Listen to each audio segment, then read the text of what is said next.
ধানমন্ডি ৩২ নম্বরে শেখ মুজিবুর রহমানের প্রতিকৃতিতে ফুল দেয়া নিয়ে ঘটল চরম নাটকীয়তা। নিরাপত্তা বেষ্টনী পার হওয়ায় স্থানীয়দের সাথে হয় দুই নারীর বাগবিতণ্ডা। এক পর্যায়ে তাদের পুলিশের কাছে সোপর্দ করে উপস্থিত জনতা। শনিবার রাতে ঢাকা বিশ্ববিদ্যালয়ের শামসুন নাহার হলের ছাত্রলীগের সহ সভাপতি নিশিতা ইকবাল নদীকে গ্রেফতার করেছে গোয়েন্দা পুলিশ।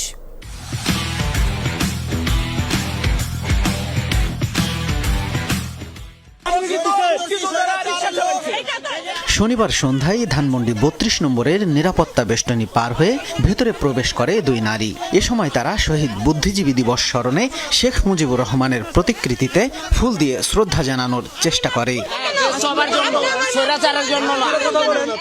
স্থানীয় জনতা এ সময় তাদের আটক করেন। উভয় পক্ষের মধ্যে চলে বাগবিতণ্ডা।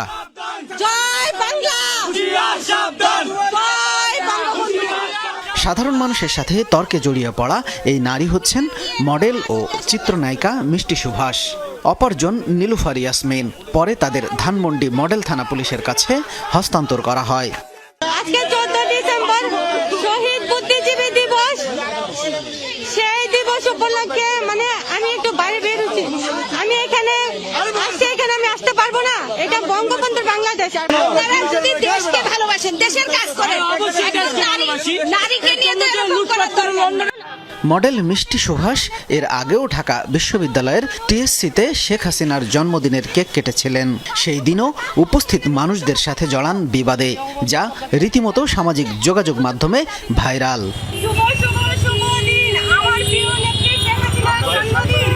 এদিকে ঢাকা বিশ্ববিদ্যালয়ের শামসুন নাহার হলের নিষিদ্ধ সংগঠন ছাত্রলীগের সহসভাপতি নিশিতা ইকবাল নদীকে গ্রেপ্তার করা হয়েছে। শুক্রবার ধানমন্ডি এলাকায় ছাত্রলীগের একটি ঝটিকা মিছিলের তিনি নেতৃত্ব দিয়েছিলেন। ধানমন্ডিতে তারা ৩২ নম্বরের আগে তারা সহযোগীর সাথে অনেক তারা সহযোগী ছিল। তারা মিছিল করেছে এবং সেটা রাষ্ট্রবিরোধী কাজ করেছে। সেটা আমরা তাদের খুব টেকনিক্যালি কষ্ট করে তাদের সার্ভিলেন্সে রেখেছিলাম। গোয়েন্দা পুলিশের এই কর্মকর্তা জানান, নিষিদ্ধ সংগঠনের কেউ কোনো মিছিল বা অস্থিতিশীল পরিস্থিতি তৈরির চেষ্টা করলে ব্যবস্থা নেওয়া হবে। একই সাথে এই ঝটিকা মিছিলের সাথে আরও যারা জড়িত তাদেরও গ্রেপ্তারের চেষ্টা অব্যাহত আছে। শামীম রেজা, যমুনা নিউজ, ঢাকা।